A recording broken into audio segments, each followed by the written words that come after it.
Welcome to scrapbookingstation.com and my video on scrapbook layouts.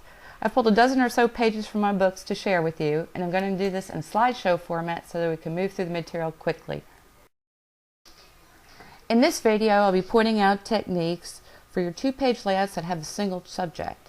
And my first tip to you is to forget that you've got 2 pages and treat your layout as one long sheet of paper. I'm going to start off with one of my favorite layouts and also one of my favorite techniques because I have a tendency to put a lot of photos in my scrapbook.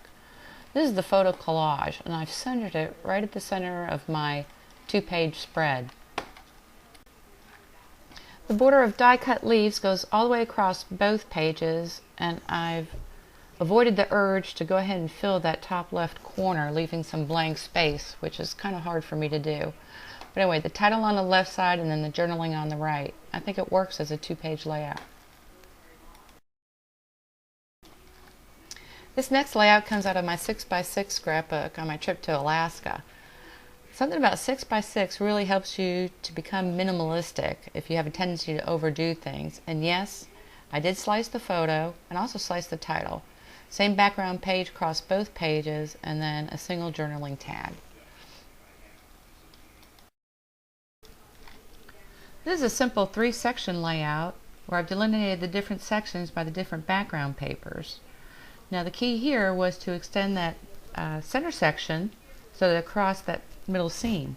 You could also do this with a 2-section layout and just have one section extending across the middle, either from the right or the left.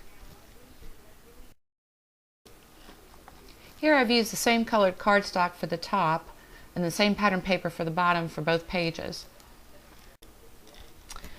That center bottom section with the small photos makes your eye kind of move from one page to the next pretty seamlessly. Now if I had to do it over again, I probably would have taken that William Holland and extended it to the right, and also that background stamping around the clock, probably would have went ahead and stamped the other side as well, just a little bit into that seam.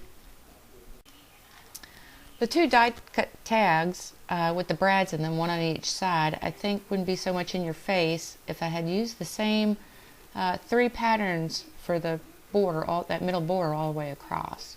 So anyway, sometimes you learn more from your mistakes. After showing you those last 2 pages, I had to switch to something fast and easy and foolproof. I call it mirror imaging matchy-matchy. I use the same background papers on both pages, and that bold bright border frames the section where you put your photographs. That and the consistent matting, the title that runs all the way across, and those bookends. I mean, this page will always work and this format will always work. Similar to that, in this page it doesn't have the mirror imaging nor the border, but it's consistent use of color, a few colors. Got consistent use of those little hearts and the large hearts, and even the L stamp.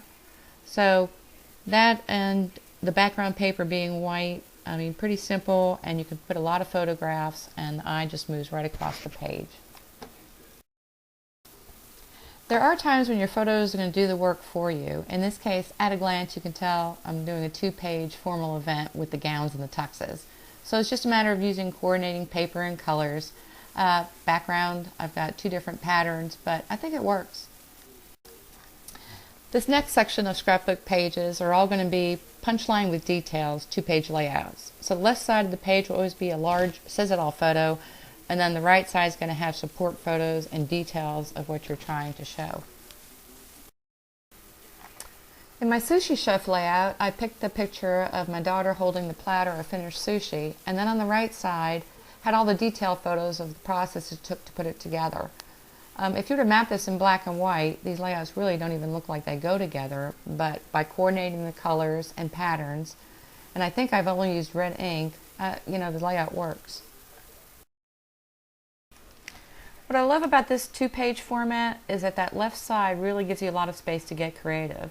Take advantage of some of those pattern papers that have the large, beautiful borders.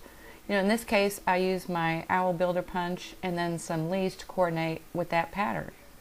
And then on the right side, simple block section, and then additional stamped owls, all coordinating colors and using the same font die cuts. For my last layout, I'm back to graduation. And I did take advantage of another interesting pattern paper that had the latest and greatest, already printed on it. I did break the rules a little bit because I couldn't decide on which photo of my daughter I liked the best for that left side. But again, I used the right side to show, the smaller family photos that went along with her graduation. And that brings us to the end of this video. I'm just going to repeat some of the suggestions and points and techniques that were brought out. Well, I thank you for watching. If you have a chance, let me know how you like the slideshow format. And I hope you saw something that you can use in your own scrapbooking. Keep an eye out for my second video on 2-page, 2-subject layouts. Till then, happy scrapping.